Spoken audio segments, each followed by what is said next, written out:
दर्शकों आदाब, सलाम, सत श्री अकाल। मैं हबीबुर रहमान आपका वर्ल्ड वॉइस न्यूज़ में स्वागत है। आइए आज के देश और दुनिया के खबरों पर एक नज़र डालते हैं और उसका बारी बारी से विश्लेषण करते हैं। पहली खबर भारत और चीन के बीच है। भारत और चीन के बीच लद्दाख में LAC पे क्रॉस फायरिंग हुई है, जो ये घटना 45 साल बाद हुई है। ये खबर वाशिंगटन न्यूयॉर्क टाइम्स ने भी इस खबर को छापा है। लिखा है shot fired along India China border first time इन ईयर्स, यानी एक लंबे बरसों के बाद इंडिया और चाइना के बीच फायरिंग हुई है। और ये भी खबर लगाया है कि each side blame the other as tension between the two nuclear power increase along their dispute high altitude boundary, यानी दोनों देश एक दूसरे को ब्लेम कर रहे हैं कि पहले चीन ने फायर किया या पहले भारत ने फायर किया। ये अभी साफ तौर पे पिक्चर क्लियर नहीं है, लेकिन फायरिंग हुई है जिसको लगाया है। और दो न्यूक्लियर पावर है जो आपस में ऊंचाई पर गर्मजोशी है और तनाव है, जो युद्ध की स्थिति में कभी भी बदल सकता है। क्योंकि इससे पहले चीन और भारत के बीच एक समझौता हुआ था, जिसमें समझौते में ये बात तय हुई थी कि कोई दोनों देश फायर LAC पे नहीं करेंगे। लेकिन इस समझौते को तोड़ा गया है 45 साल बाद, और अब ये स्थिति कहीं ना कहीं युद्ध की तरफ ले जा रही है और आशंका जताई जा रही है कि ठंडा आते आते युद्ध हो सकता है। हाल ही में जैसे आपने देखा होगा पेंगिंग के इलाके में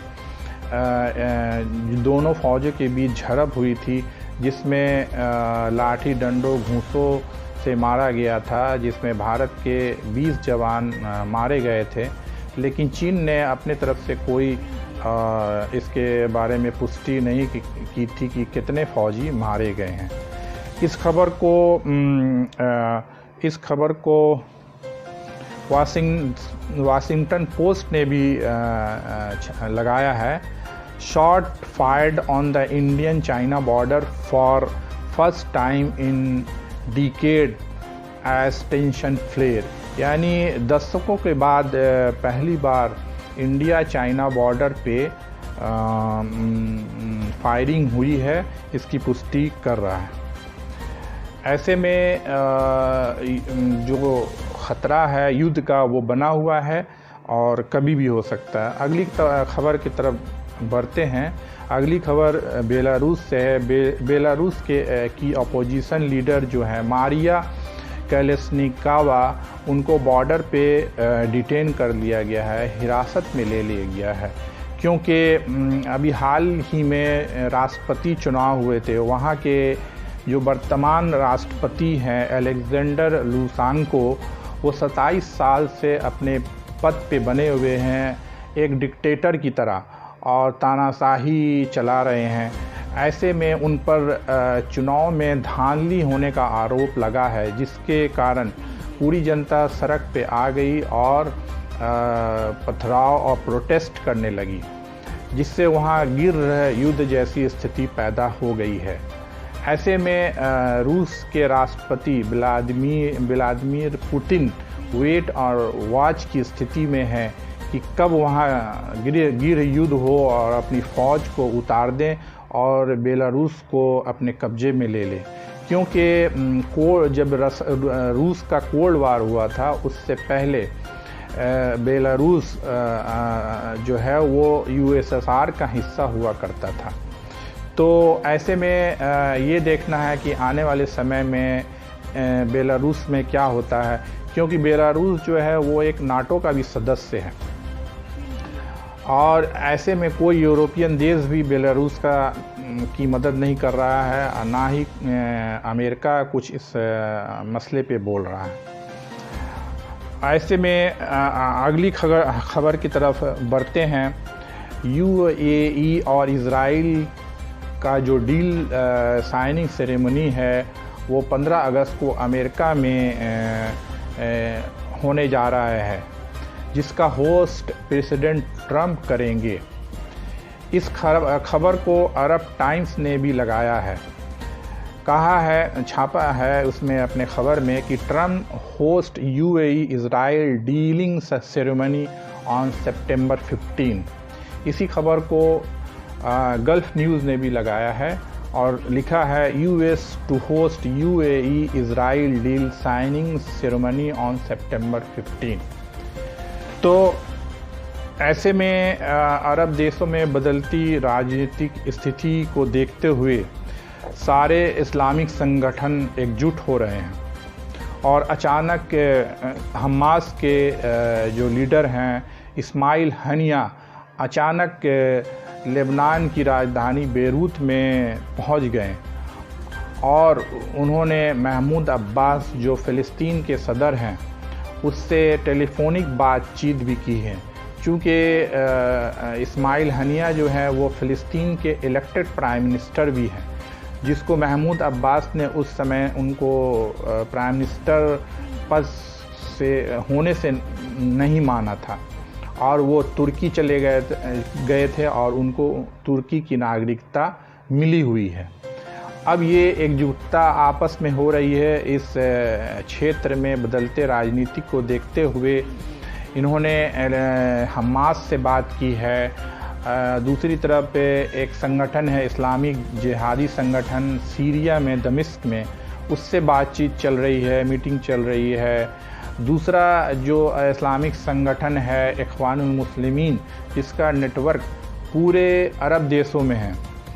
ऐसे में हमास ने दावा भी किया है कि अगर इज़राइल अपने मंसूबे में पीछे नहीं हटता है, क्योंकि इज़राइल का अपना मंसूबा है ग्रेटर इसराइल बनाना, और वो इज़राइल क्लेम करता है कि ये सारा इलाका जो सीरिया है, इराक है, मिस्र का कुछ इलाका है और अरब का बहुत सारा इलाका, वो क्लेम करते हैं कि ये हमारे पूर्वजों का इलाका है और वो ग्रेटर इसराइल बनाने में पूरी तरह तुले हुए हैं। ऐसे में सदर ट्रंप पर भी एक भारी दबाव है, क्योंकि अभी हाल ही में जो इज़राइल के राष्ट्रपति हैं नेतन्याहू, उन्होंने चुनाव में घोषणा की थी कि हम चुनाव अगर जीतते हैं तो जो जॉर्डन का वेस्ट बैंक है उसको अपने हिस्से में एनेक्सेशन कर लेंगे, जो कि 11 जुलाई उनके हिसाब से शुभ मुहूर्त था। लेकिन उसमें प्रेसिडेंट ट्रंप ने कोई मदद न की, जिसके चलते वहाँ की जो ज्यूज़ लॉबी है अमेरिका में, उन्होंने धमकी दी है, जिसको यहूदी भी कहते हैं। उन्होंने पूरी तरह धमकी दी है कि अगर प्रेसिडेंट ट्रंप इज़राइल की मदद नहीं करते हैं तो वो दूसरे बार इलेक्शन में उनको हारना तय है। और जैसा कि हम जानते हैं कि अमेरिका पे पूरे जो इस्टेब्लिशमेंट है वो यहूदियों ज्यूज़ के हाथ में है। पेंटागन से लेके सारा जो उनका डिफेंस है, वहाँ जो बैंकिंग सिस्टम है, उस पे सारे यहूदी जो है छाए हुए। तो अमेरिका का तख्ता या अमेरिका प्रेसिडेंट्स का चुनाव जब भी होता है उसका फ़ैसला इन ज्यूज़ के हाथों में ही होता है। तो ऐसे में प्रेसिडेंट ट्रंप पर भारी दबाव बना हुआ है, इसीलिए वो आनन फानन में अभी अपने विदेश मंत्री माइक पॉम्पियो को अरब देशों के दौरे पे भेजा था, जो कि उनका दौरा पूरी तरह नाकाम हुआ। उसके बाद अपने दामाद जैरिस क्रिस्टर, जो प्रेसिडेंट ट्रंप के दामाद हैं, वो अभी आए थे दौरे पे इज़राइल और यूएई के बीच समझौता कराने के लिए, डील कराने के लिए। जो इवांका ट्रंप उनकी बेटी ट्रंप की बेटी हैं, उनकी बीवी हैं। तो ऐसे में ये पूरी तरह अरब देशों के पर दबाव बनाने की कोशिश कर रहे हैं कि वो इज़राइल को एक्सेप्ट कर ले। लेकिन इधर जो इस्लामिक संगठन है जो आपस में एकजुटता दिखा रहे हैं और बन रहे हैं, ऐसे में अरब बादशाहों को ये डर होने लगा है कि कहीं अगर इनके घर में ही गृह युद्ध हो गया तो हमारी सत्ता नहीं बचेगी, जिसके चलते सऊदी अरब ने आखिरी वक्त में पलटी मार दिया और कहा कि हम उसी वक्त इज़राइल को एक्सेप्ट करेंगे जब तक कि इज़राइल और फ़िलिस्तीन दो अलग अलग देश नहीं बन जाता। यही हमारा एजेंडा है, जिसको लेके बड़ी ट्रम्प को अभी नाकामी का सामना करना पड़ रहा है और वो अपना इलेक्शन में लगे हुए हैं। ये इस क्षेत्र के हालात हैं और इस क्षेत्र में युद्ध कभी भी हो सकता है, क्योंकि हमास के लोगों ने दावा किया है कि हमारा जो मिसाइल है पूरी तरह तेल अवीव पर फिट है और कभी भी हम गिरा सकते हैं। तो इस क्षेत्र में अस्थिरता जो है वो पूरी तरह बनी हुई है। अगली खबर की तरफ बढ़ते हैं। भारत के विदेश मंत्री एस जयशंकर मॉस्को पहुँचे हैं 8 देशों की शंघाई कोऑपरेशन ऑर्गेनाइजेशन में भाग लेने के लिए।